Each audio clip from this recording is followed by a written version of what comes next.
매일 성경 묵상을 돕는 해설 가이드입니다. 안녕하세요. 묵상 코치입니다. 함께 읽고 나눌 말씀은 사무엘하 18장 19절에서 33절까지 말씀입니다. 압살롬의 죽음으로 반역은 끝나고 승자와 패자가 갈렸지만 다윗도 병사들도 어느 누구도 기뻐할 수 없었습니다. 19절에서 27절 읽겠습니다. 사독의 아들 아하마스가 이르되 청하건대 내가 빨리 왕에게 가서 여호와께서 왕의 원수 갚아주신 소식을 전하게 하소서. 요압이 그에게 이르되 너는 오늘 소식을 전하는 자가 되지 말고 다른 날에 전할 것이니라. 왕의 아들이 죽었나니 내가 오늘 소식을 전하지 못하리라 하고 요압이 구스 사람에게 이르되 내가 가서 본 것을 왕께 아뢰라 하매 구스 사람이 요압에게 절하고 다름질하여 가니 사독의 아들 아하마스가 다시 요압에게 이르되 청하건대 아무쪼록 내가 또한 구스 사람 뒤를 따라 달려가게 하소서 하니 요압이 이르되 내 아들아 너는 왜 달려가려 하느냐. 이 소식으로 말미암아서는 너는 상을 받지 못하리라 하되 그가 안쌌고 달려가겠노라 하는지라. 요압이 이르되 그리하라 하니 아하마스가 들길로 다름질하여 구스 사람보다 앞질러 가니라. 때에 다시 두 문 사이에 앉아있더라.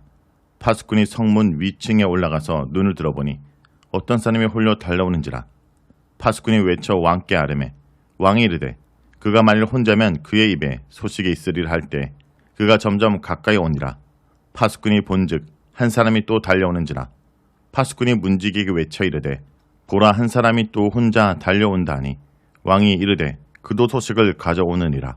파수꾼이 이르되 내가 보기에는 앞선 사람의 다름질이 사독의 아들 아하마스의 다름질과 같으니이다 하니 왕이 이르되 그는 좋은 사람이니 좋은 소식을 가져오느니라 하니라. 19절에서 23절은 다윗에게 압살롬의 죽음을 알리려는 아하마스의 모습입니다. 압살롬이 죽음으로써 반란이 진압되자 사독의 아들 아하마스가 이 소식을 왕에게 빨리 전하기 원했습니다. 그는 원래 예루살렘에서 일어나는 정보를 다윗에게 전달하는 임무를 받은 사람으로 후세가 알려진 정보를 다윗에게 전달하기도 했습니다. 그는 전쟁에서 승리하자 바로 다윗에게 알리겠다며 요압에게 허락을 구합니다. 기쁜 소식을 하루라도 빨리 다윗에게 알리고 싶어 했습니다. 하지만 요압은 오늘 소식을 전하지 말고 조금 기다렸다가 다른 날 전하라고 권합니다. 왜냐하면 현재 상황이 다윗에게는 그다지 반갑고 기쁜 소식이 아니기 때문입니다. 비록 압살롬은 이겨 전쟁이 끝나고 왕자는 지켜졌지만 사랑하는 아들이었기 때문입니다. 요압은 다윗이 압살롬을 사랑하고 그가 살아오기를 간절히 바란다는 사실을 잘 알고 있었습니다. 이런 사실을 아는 요압은 자신과 한편인 아하마스가 혹시라도 왕의 아들의 죽음을 알려 왕의 미움을 받을 수 있다는 사실을 염려하여 아하마스를 만류한 것입니다. 요압은 다윗의 이런 간절한 마음을 잘 알고 있으면서도 자신의 앞길에 방해가 될 압살롬을 가차없이 죽여버린 것입니다. 대신에 요압은 구스 사람을 하나 뽑아서 다윗에게 소식을 전하라 보냅니다. 이집트 남쪽 지역에 있는 구스는 현재 수단으로 구스 사람은 외국인 용병이었습니다. 요압은 다윗이 사울과 이스보셋의 죽음을 알린 사람을 처벌한 일을 기억하고 있기 때문에 자신의 부하들이 압살롬을 죽였다는 소식을 전했을 때 다윗이 그 소식을 전한 사람에게 어떤 해를 가하거나 원한을 품을 수 있다고 생각한 것입니다. 그래서 아무 관계가 없으며 혹시 처벌에도 무관한 외국인 용병 구스인을 보낸 것입니다. 하지만 아하마스는 이런 요압의 생각을 아는지 모르는지 계속해서 자신도 보내달라고 요청합니다. 이에 요압은 아하마스에게 도대체 왜 그렇게 가고 싶어하는지 이해할 수 없다고 하고 이 소식을 전해도 다윗은 상을 주지 않을 것이라 설득합니다. 하지만 아하마스는 이런 요압의 설득에도 계속해서 보내달라고 요청하였고 요압은 할 수 없이 허락합니다. 아하마스는 허락을 받고 바로 달려가는데 구스 사람이 가는 길과 다른 길로 빠르게 달려가서 구스 사람을 앞지릅니다. 대부분 학자들은 구스 사람은 지름길이지만 달리기 어려운 숲길을 택한 반면 아하마스는 조금 돌아가는 길이지만 달리기 쉬운 들길을 선택한 것으로 봅니다. 아하마스가 이렇게 다윗에게 먼저 소식을 전하려 애쓴 것은 좋은 소식을 전하여 상을 받고 싶은 마음에 그렇게 한 것으로 보입니다. 후에 그가 자신에게 불리한 정보는 알리지 않는 것을 보면 이런 그의 생각을 분명히 알 수 있습니다. 요압은 이런 아하마스의 생각을 모르고 말린 것입니다. 24절에서 27절은 다윗이 전쟁의 소식을 기다리는 모습입니다. 그때 다윗은 성의 두 문 사이에 앉아 전쟁과 압살롬에 대한 소식을 기다리고 있었습니다. 마침내 아하마스가 마하나임 성 근처에 나타났고 성문을 지키는 파수꾼이 그를 발견하게 됩니다. 누군가 혼자 열심히 달려오는 모습을 본 파수꾼은 다윗에게 소식을 전달하기 위해 사람이 오고 있다 보고합니다. 고대 전쟁에서는 사람이 소식을 전달했기 때문에 먼저 사람을 보내어 승리와 패배 소식을 알리고 그 후에 본진이 왕궁으로 귀환하였습니다. 이렇게 한 사람이 열심히 달려 가까이 왔을 때 파수꾼은 저 멀리서 또 한 사람이 달려오는 것을 보게 됩니다. 그리고 이 사실도 왕에게 보고하자 왕은 그 사람도 전령이라는 것을 알아차립니다. 처음 사람이 성에 가까이 왔을 때 파수꾼은 그가 사독의 아들 아하마스라는 것을 알았고 이 사실을 다윗에게 알리자 다윗은 아하마스가 좋은 사람이니 좋은 소식을 가져오는 것이라 말합니다. 여기서 좋은 사람이란 다윗에게 충성하는 사람이란 뜻입니다. 다윗은 자신에게 충성스러운 사람이 열심히 달려오는 것은 좋은 소식을 전하기 위해서라 생각했습니다. 이렇게 다윗은 아하마스를 희망적인 마음으로 맞이하게 됩니다. 28절에서 33절 읽겠습니다. 아하마스가 외쳐 왕께 아뢰되 평강하옵소서 하고 왕 앞에 얼굴을 땅에 대고 절하며 이르되 왕의 하나님 여호와를 찬양하리로소이다. 그의 손을 들어 내 주 왕을 대적하는 자들을 넘겨주셨나이다 하니 왕이 이르되 젊은 압살롬은 잘 있느냐 하니라. 아하마스가 대답하되 요압이 왕의 종 나를 보낼 때 그게 소동한 것을 보았사오나 무슨 일인지 알지 못하였나이다 하니 왕이 이르되 물러나 거기 서 있으라 하매 물러나서 서 있더라. 구스 사람이 이르러 말하되 내 주 왕께 아랠 소식이 있나이다. 요압께서 오늘 왕을 대적하던 모든 원수를 갚으셨나이다 하니 왕이 구스 사람에게 묻되 젊은 압살롬은 잘 있느냐. 구스 사람이 대답하되 내 주 왕의 원수와 일어나서 왕을 대적하는 자들은 다 그 청년과 같이 되기를 원하나이다 하니 왕의 마음이 심히 아파 문 위층으로 올라가서 우니라. 그가 올라갈 때 말하기를 내 아들 압살롬아 내 아들 압살롬아 차라리 내가 너를 대신하여 죽었다면 압살롬 내 아들아 하였더라. 28절에서 30절은 전쟁의 승리를 전하는 아하마스의 모습입니다. 아하마스는 왕에게 오자 샬롬을 외치고 땅에 엎드려 절합니다. 평강하옵소서라는 히브리어로 샬롬입니다. 평강을 외친다는 것은 매우 긍정적인 표시로 그는 다윗이 물어보기도 전에 여호와를 찬양하면서 다윗과 함께 왕의 원수를 왕의 손에 넘겨주셨다 말합니다. 압살롬의 부대를 이겼다고 보고하는데 아하마스는 제사장으로서 전쟁의 승리의 공을 요압께 돌리며 감사의 찬양을 돌린 것입니다. 이런 소식에 다윗은 어떤 반응도 보이지 않고 대신 압살롬의 안부를 묻습니다. 이것은 다윗에게는 승리 소식보다는 아들 압살롬의 생사 여부가 더 중요한 문제였음을 보여줍니다. 이에 대해 아하마스는 답변을 회피합니다. 자신이 요압의 명령으로 소식을 전하러 떠날 때 어떤 소동과 웅성거림은 있었지만 이것이 어떤 일인지 확인하지 못하고 요압의 명령에 따라 좋은 소식을 전하기 위해 바로 뛰어왔다는 것입니다. 이런 아하마스의 대답은 곤란한 답변을 피하려는 술수입니다. 아하마스는 왕이 아들의 죽음 소식을 좋게 여기지 않을 것이라고 한 요압의 말에 안 좋은 소식은 굿수인이 전하게 하고 자신은 좋은 소식만 전하여 왕의 한심을 사겠다고 생각했습니다. 그래서 굿수인을 앞질러 다윗에게 도착하여 마치 자신은 압살롬의 죽음을 미처 알지 못하고 다음에 도착하는 사람보다 먼저 출발한 것처럼 거짓말한 것입니다.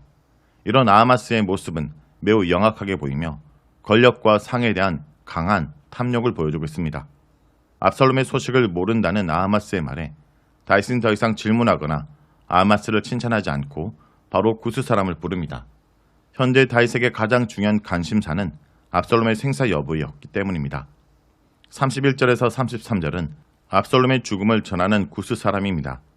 부름을 받은 구스인도 동일하게 승리를 전달합니다. 이어서 다윗은 그에게 압살롬의 안부를 물었고 구스인은 압살롬의 죽음을 간접적으로 알립니다. 왕을 대적하여 일어나는 모든 왕의 원수들은 그 청년처럼 되기 원한다는 말은 압살롬이 벌을 받아 죽었다는 것을 의미합니다. 굿수인은 다윗의 심정을 잘 모르기 때문에 이렇게 용감하게 말할 수 있었던 것입니다. 압살롬의 죽음 소식을 들은 다윗은 몹시 괴로워하며 성문 위층으로 올라가 압살롬의 죽음을 애곡합니다. 그는 내 아들 압살롬아 라를 4번 반복하고 외치며 자신이 대신 죽는 것이 나았을 것이라며 깊은 슬픔에 빠집니다. 다윗은 압살롬에 대해서는 사울과 요나단처럼 애가를 불러 죽음을 기념할 수 없었고 아브넬처럼 성대한 장례식을 치러줄 수도 없었습니다. 비록 아들이지만 반역죄를 지은 죄인이기 때문에 왕으로서 그의 죽음에 대해 해줄 수 있는 것이 아무것도 없었고 다만 아버지로서 아들의 이름을 부르며 슬퍼하는 것이 전부였습니다. 이런 다윗의 모습은 이전의 아들을 잃고도 씩씩하게 목욕하고 식사하며 일상으로 바로 돌아온 중년의 자신만만하던 다윗의 모습과 대두됩니다. 현재 다윗의 모습은 가장 유능하고 아름다우며 장성하여 자신의 뒤를 이을 기둥 같은 아들을 잃고 시리에 빠져 슬퍼하는 노년의 다윗의 모습입니다. 그는 비록 하나님의 은혜로 왕자를 지키게 되었지만 사랑하는 아들 압살롬의 이름으로 상처뿐인 영광이 된 것입니다. 아마 다윗은 압살롬의 죽음을 애곡하면서 자신의 죄에 대해 다시 한번 가슴을 치고 통곡하였을 것입니다. 만일 내가 하나님 앞에서 범죄하지 않았더라면 우리 가정에 이런 피비린내 나는 비극은 일어나지 않았을 텐데 하고 말입니다. 하나님의 다윗에 대한 사랑이 깊었던 만큼 그에 대한 벌도 무거웠습니다. 자, 여기까지가 사무엘하 18장 19절에서 33절까지 말씀입니다. 오늘 말씀을 통해 우리는 무엇을 묵상하고 적용해야 할까요? 하나님보다 더 높아지려 하는 자들은 결국 하나님이 낮추십니다. 자기가 죽게 한 우리아의 전사 소식을 전한 사자에게 이 일을 악하게 말라 라고 말한 다윗이 자기 죄 때문에 죽은 압살롬의 전사 소식을 전한 사자를 해할 수는 없었을 것입니다. 그저 왕에서 이제 아버지로 돌아와 너그럽게 대접받기를 바랬지만 자기의 죄 때문에 죽은 압살롬의 죽음을 슬퍼할 뿐이었습니다. 바세바의 사건을 통해 죽은 어린 무명의 아이와 첫 번째 아들이었던 암놈의 죽음과 이제 이어 가장 사랑했던 압살롬의 죽음은 이스라엘 왕은 아주 잠깐이라도 열방의 왕처럼 자기 권력을 남용하여 백성의 것을 취하고 하나님보다 더 높아지려 해서는 안 된다는 것을 분명히 보여줍니다. 성도 여러분, 하나님이 주신 그 자리가 나의 것으로 생각하고 함부로 할 때 결국 이러한 비참한 결과를 맞이한다는 것을 잊지 않길 바랍니다.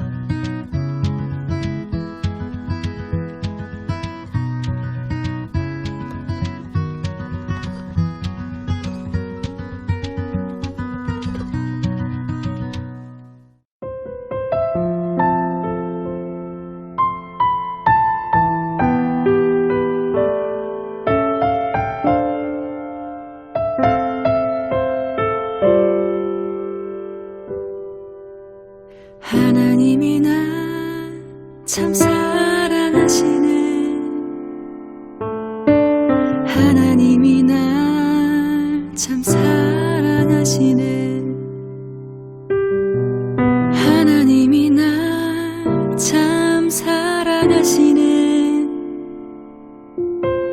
하나님이 날 참 사랑하시네. 세월에 묻혀 또 현실에 갇혀 잊고 살다가도 그냥 살다가도 어느 날 문득 생각해보면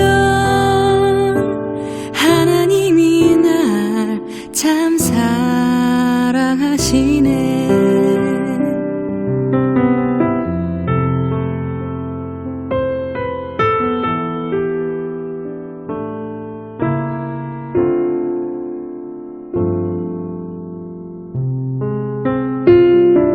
세월에 묻혀 또 현실에 갇혀